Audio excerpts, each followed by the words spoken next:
Hi, and welcome to Teaching Tip Tuesday, brought to you by the Center for Inclusive Teaching and Learning at UWSP.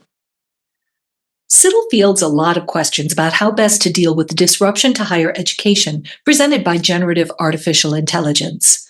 We have a lot of advice, most of which is available as quick read guides that you can access on our website.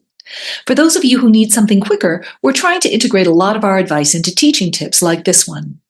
To me, the most interesting thing about the advice we have to reduce the impact of generative AI on learning is that it really reinforces what scholars of teaching and learning have been telling us to do all along. As in sports, the best defense is a good offense. This week, I'm highlighting transparency in learning and teaching, or TILT, and how it can help you in your efforts to educate our students.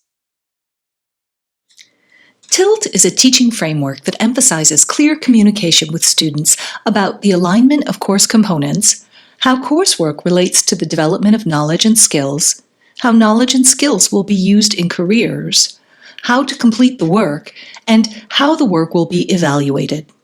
In clearly communicating all of these things, it helps both you and the students to really understand the what, why, and how of teaching and learning. There are several reasons to consider tilting your course. First, it improves the academic confidence of students. Although instructors have an intuitive understanding of how they intend student learning to progress, this is often not intuitive to students. They often flounder because they don't see the big picture. Tilting your course helps to make the learning targets clear to students. It improves their evaluation of assignments. They stop seeing coursework as just busy work because you've been clear about why doing the assignment is important to them. Tilting also improves course alignment and the intentionality of your teaching because it forces you to recognize the busy work that is present in your course and to weed it out. It also reduces time spent grading. If you're like me, you don't have any problem quickly grading good student work. It's the poor work that takes all the time, as you dither over whether or not you can ascertain student understanding from their bad responses. Because tilting improves the articulation of the learning targets of the assignment, students have a better understanding of what is required, so you get fewer assignments from students that don't hit the mark. It also improves the consistency of your grading, because you're clear with yourself about exactly what you're looking for in advance. Tilting also places student focus on the learning goals of your course, not grade goals, which we all know leads to a hoop-jumping mentality of students in our courses.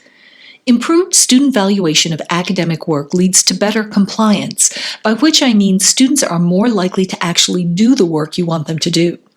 Better compliance leads to greater learning.